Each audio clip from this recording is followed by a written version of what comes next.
I can imagine. That's a lot to unpack there. Your backgrounds are super fascinating. Coming from biotech and petroleum, like not very much involved in ag, but then you wound up buying a farm and obviously following you on Facebook and I mean even just emailing you, you've told us that you guys have been super duper successful. What would you say kind of helped you guys coming from like a non-ag background? What really helped you, well, I don't know, like find just this perfect situation for y'all? Like what would you kind of equate that to? I really attribute that to listening to what the customers wanted. Okay. They asked us at the market, people would ask us, can I come out? Oh, I want to show my kids, and then when they did started coming out for the berries, they're like, I want to pick more. I want to pick more. Can you grow that? Can you? So to the best of our abilities, we really just tried to be open-minded and say, okay, yes, we can try that. Yes, we can try that. And, we started from a position that was not necessarily pigeonholed into what a farm is. And I Okay. feel like so many farms, new farmers, go straight to the farmers market because that's what they know. That's what market gardeners do. They grow their stuff and they take it to the farmers market. And the agritourism with the pick your own has just been so much more profitable for us. I feel like we're reaching people on a much deeper level than we ever were at the farmers market and bringing them into the whole food movement. And it's a fraction of the work for Mhm. over a fraction of the year. We do Yeah. it's about 5 to 6 months of full-time farming for the both of us. And I mean, the profits are just about anywhere between triple and quadruple what our best farmers market year. I mean, that's pretty convincing that obviously, like, yeah, let's not do the farmer's market. Let's just do this U-Pick because it's a lot more profitable. And also, it's a great way to connect farmers and consumers, obviously, having them come out to, tour the farm and all that good stuff, which we'll talk about in a little bit. And I'm super excited to dive into that. But kind of real quick, what's the whole food and farming scene in Dallas, especially since everybody has been going to Texas over the past year or so? I mean, what's that scene like right now, and how have you seen it change? We are fortunate to live in McKinney, which has always been, it's just about 25 miles north of Dallas, straight north. It has always been a little bit of the kind of darling foodie hub of Okay. DFW. There are a bunch of farms. It's really pretty country up here. As far as how it's really changed over the years, I don't know that there's anything that's unique that I haven't seen in other that or that I wouldn't have expected to see in other places. A lot of the people who were farming when we were starting out are no longer doing it the kind of market gardener things. And Mm, honestly, if we were still going to farmers markets and had not found the pick your own, we wouldn't still be doing it either, yeah. right? So I mean, I don't even know where things are going to land post COVID. I know more than one farm that just couldn't really make it through. So I think we're kind of I don't feel like as many people are entering the space as there used to be.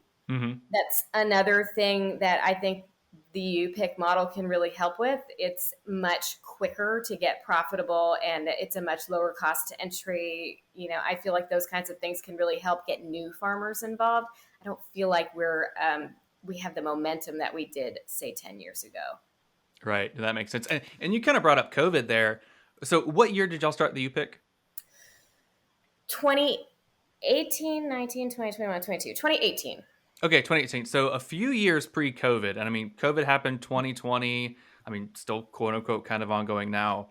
But I mean, did you see kind of a resurgence in people wanting to get out, I guess, kind of post the big COVID wave? Because I've heard so many stories where farmers just saw like an explosion. So what was that like for y'all?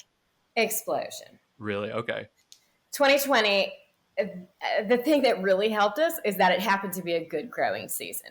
Okay. So it was a good growing season. Our blackberries, we have about 2 acres of thornless blackberries, and they were at the kind of the best producing year, like the third year of their life. And it was one of the only safe, fun things to do that people Hmm. felt like they could do. So we use a booking system. We don't just have it open so that you have to actually book. We'll do time slots of 9 a.m., 10 a.m., 11 a.m., and say we'll do 100 people in each of those time slots. And people pre book them so that we end up with, the right amount of people for the right amount of produce, no lines, that kind of thing. And during COVID, I had somebody say, your tickets to your farm are the thing in this massive mom Facebook group. We would open like that. We would have to set a time, like the tickets to the farm will open at 10 a.m. on Thursday for the weekend. And they'd be gone in moments, like 10 seconds, they'd be gone. And this woman was like, your farm is the hot ticket. Everybody wants a ticket. It hasn't stayed quite that hot, but we Yeah. still are getting more than enough people. Well, that's awesome. I mean, that's cool. I mean, it sounds like your U-Pick found an audience like with that mom's Facebook group, and it was just like so popular. That's so cool. Moms and kids are really our bread and butter. Really? Boys and kids, yeah. Which is, that's win-win because we want to get the kids out as much as we can. We want to plant little seeds in their brains, get their hands in the dirt, get them thinking about where food comes from early. Gotcha. So yeah, let's talk more about your U-Pick. Like, how did you guys stumble upon kind of the booking process you were talking about versus, like, I know a bunch of places. I'm here in North Florida, and we've got a couple of small U-Pick operations where you pay a certain amount of money, you buy a ticket, and you get a bucket, and you can pick however much you want. So what kind of iterations did you go through until you stumbled upon this one? Yeah, continuous improvement for sure. We try not to switch streams during a season, but at the end we do a pretty thorough autopsy on like what worked, what didn't, what can we do better. We started off with just admission at the farm. So you booked a spot online, but you actually paid at the farm. And that didn't work so great because we ended up with a lot of no-shows. Mm. So we said, okay, you've got to book and pay it through the website. That really decreased the no-shows. The booking, honestly, it's a good problem to have, and it's silly to complain about, but it took me several years to find a booking app that did what I needed it to do. Because our spots are so popular, especially the weekend, right? Saturday and Sunday, I ended up having a lot of people really upset because they didn't even see the spots open. So it would be like 10 a.m. the spots would open. We'd be like, and they're full within seconds. And then 40 angry emails. Didn't even see them open. Like, how dare you? It's not fair. I'm like, I know, there's just really nothing I could do.